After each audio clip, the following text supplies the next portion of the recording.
Neste vídeo nós vamos falar da Taurus e o porquê que os Barças insistem neste case. É um case promissor, porém está em meio a ruídos. Mas antes disso nós vamos falar sobre a boa notícia macroeconômica, que é a indicação do Galípolo para presidente do Banco Central no Brasil. Como vocês sabem, o Campos Neto vai sair da presidência do Banco Central no fim do ano, e não é que a saída dele seja boa notícia e a entrada do Galípolo, mas sim o fato do Galípolo ter sido escolhido pelo Lula, embora já fosse o nome mais esperado pelo mercado.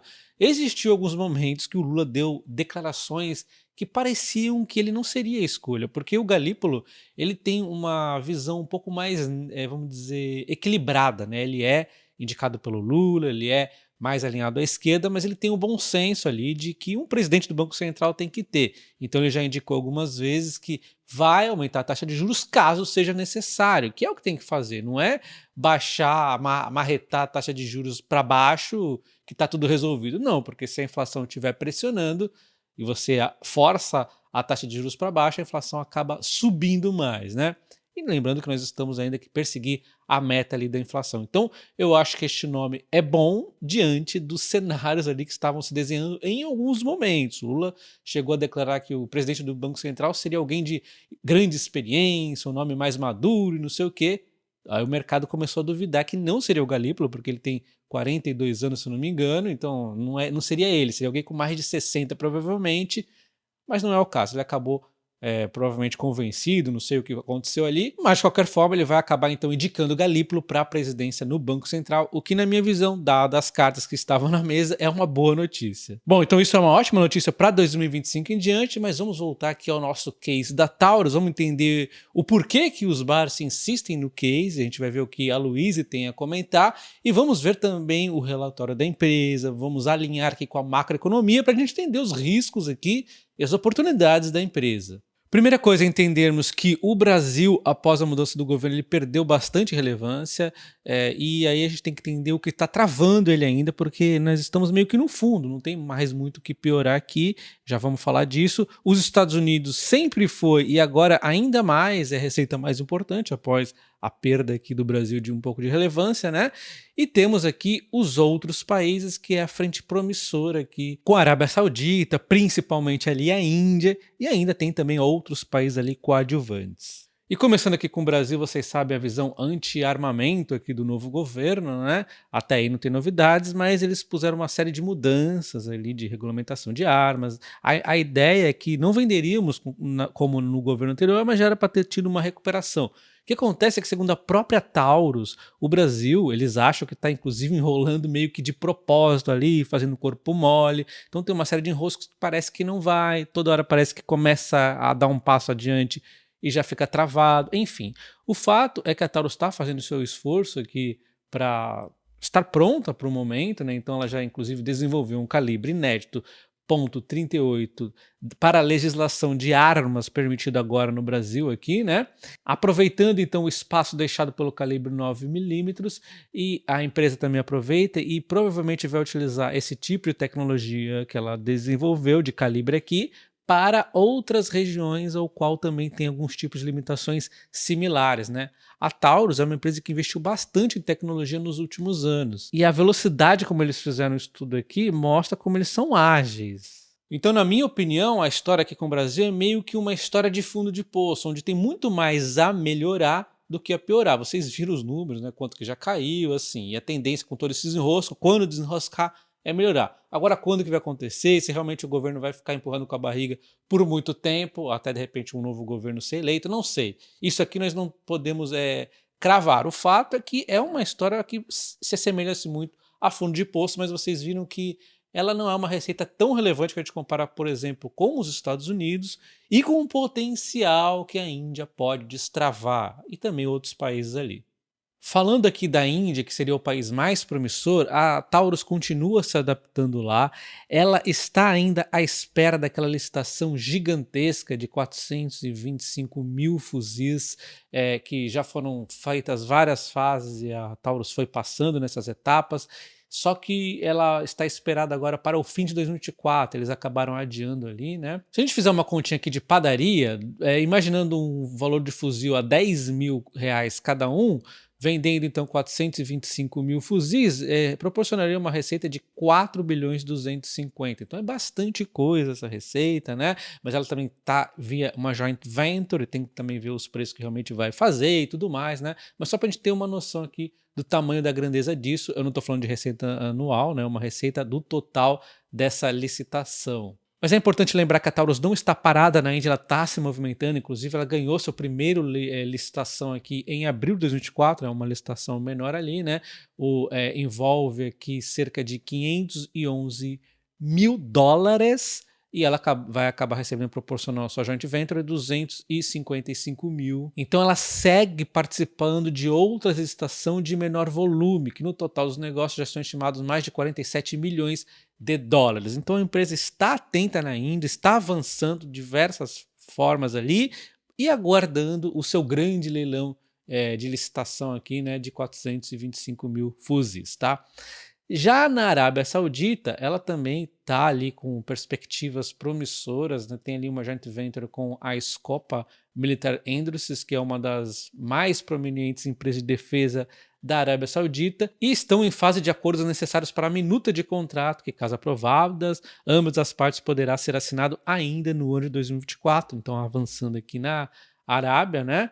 Então esses são os dois principais países que a Taurus está mirando ali. O primeiro, o mais relevante, é a Índia e seguido ali a Arábia. Bom, se o Brasil está meio ali que no fundo do poço, mas ainda é a segunda maior receita, e existe uma perspectiva de algum momento, né, se recuperar ali, e aí dependendo do que acontecer pode aumentar bastante ali, de repente num novo governo, enfim, mas é algo que está um pouco ainda nebuloso nesse momento, enquanto a Índia está desenroscando, está avançando, ela tem mostrado força ali na Índia, ganhando licitações menores enquanto não sai a maior, ela está crescendo lá, tem a Arábia Saudita também, são duas frentes aqui que podem passar tranquilamente mais à frente a receita do Brasil, sendo a segunda mais importante. Mas a verdade é que a mais importante hoje, e provavelmente a que continuará sendo a mais importante, são os Estados Unidos. Então o foco nosso deve ser, eu acho, também nos Estados Unidos, além da Índia, que é muito promissora, mas os Estados Unidos, embora a gente veja que as vendas tendo uma leve redução nesse segundo trimestre,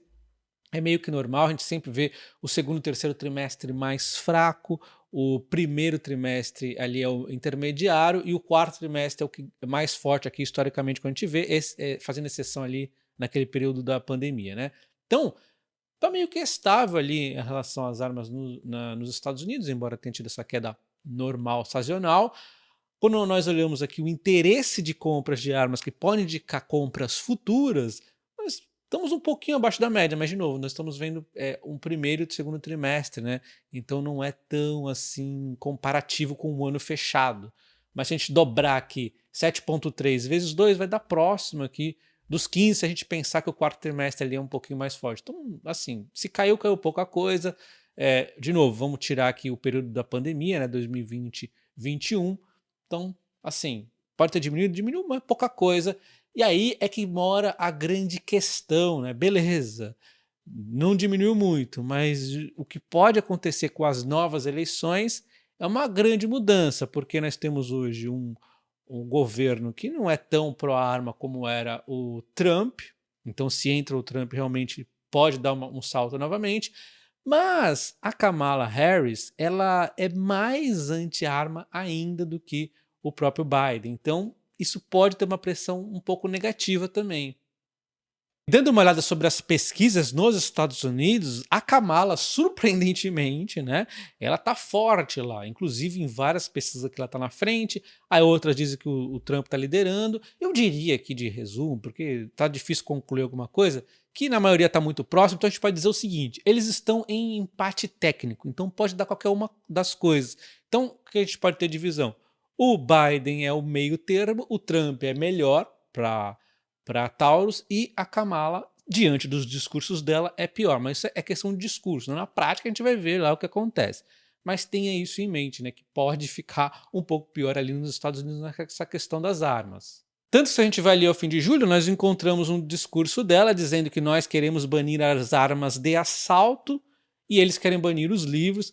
Bom, não vem ao caso aqui essa questão dos livros, mas o fato é que ela já está aqui dando um discurso anti-armas, né, e não sei o que, pode querer mudar alguma regulamentação, enfim, a gente sabe que isso pode gerar alguma dor de cabeça para Taurus. Em 2024 as ações vêm caindo 25%, ela chegou a ameaçar uma boa recuperação, subindo 20% aqui, mas já teve uma queda ali, muito provavelmente que o mercado não aceitou muito bem os resultados, a gente vai ver o que aconteceu aí. Na verdade eu achei que foi bem tranquilo. O que aconteceu aqui foi sim um lucro que foi prejuízo, o mercado nunca vai gostar de prejuízo, 9 aqui negativo, vindo de 49 milhões praticamente. Então uma queda significativa, mas que tem justificativa no resultado financeiro que pesou fortemente contra, e a gente entende aqui como uma marcação a mercado ali, que é uma questão contábil, que você não deveria ficar muito preocupado com isso, foi em relação ali muito também à variação do dólar, né?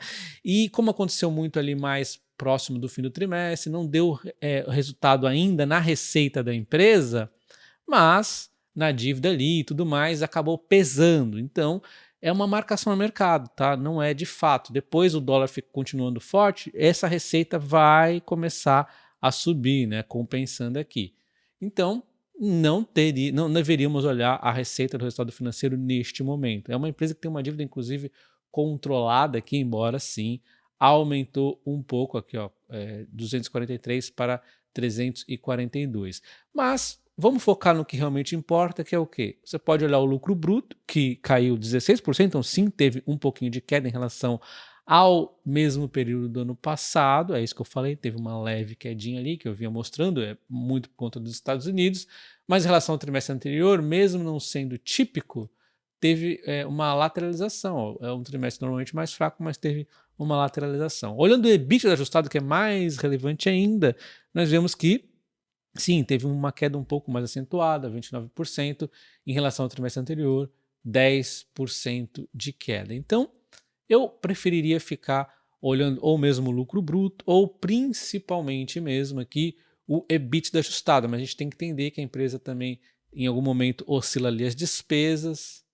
Mas aí é que fica o problema, se você for olhar as despesas, ela tem um pouco de sazonalidade para você comparar em relação a um T24, tá? O mais adequado é comparar em relação ao 2T23, entender que teve a inflação e tudo mais, e na verdade aumentou pouco aqui as despesas, tá? Então, basicamente você deveria olhar como que está se comportando as despesas, tranquilo na minha visão, o EBITDA ajustado, e pode também olhar ali o lucro bruto. Ignora, neste momento, na minha opinião, né, o resultado financeiro, já que envolve marcação a mercado, a própria empresa já nos explicou em relação a isso. Agora vamos dar uma olhada no comentário da Louise Barsi em relação a Taurus, que foi mais ou menos nesse período aqui de junho, um pouco antes da empresa dar essa disparada e novamente devolver boa parte por conta do resultado. Então vou resumir um pouco o comentário que a Louise Barsi fez no AGF+, inclusive se você quiser assinar o AGF, ele está em preço promocional nesse mês, e na descrição do vídeo, nos comentários fixados, utilizando o meu link, você consegue um mês grátis na assinatura anual, tá? Então a Louise diz o porquê que ela continua insistindo no case da Taurus. Ela comenta que foi visitar pela 4ª vez nos últimos 5 anos a empresa. Ela fala aqui que empresas são organismos vivos, estão sempre mudando, então ela gosta de ir acompanhando ali e faz a 4ª visita e sai animada novamente. Ela comentou bastante coisa sobre a empresa, mas como eu disse, eu vou resumir, né, o comentário completo você pode encontrar lá na AGF. Ela diz que a busca pela eficiência, produtividade e estabilidade foram condições imprescindíveis para a virada na qualidade do produto e, consequentemente, na sua perenidade. O status de marca mais importante no mercado americano e de liderança mundial na fabricação de revólveres e pistolas foi fruto de um plano Hércules. Pegar uma fábrica sucateada com problemas reputacionais graves, extremamente alavancada, e transformá-la em algo aportável sem recuperação judicial foi uma vitória tremenda. Então muito disso, né, a gente está vendo constantemente, inclusive essa busca pela eficiência, produtividade. A gente viu que a empresa tem as melhores margens brutas, então realmente tudo isso aqui vem acontecendo na prática também ali nos números dos resultados. E ela continua dizendo que essa foi uma vitória tão grande que às vezes o mercado tem a sensação de que a empresa entregou tudo o que podia, quando na verdade é apenas aí o início da grande trajetória da empresa. Quando está mato alto é fácil a gente ter uma grande evolução. E agora é onde ela realmente vai provar o valor. E ela diz que a empresa tem um diferencial, a empresa tem um produto, tem processo, geração de caixa, mercado e vontade. E este último elemento me chamou muito a atenção entre os colaboradores de nível gerencial que nos acompanharam na visita.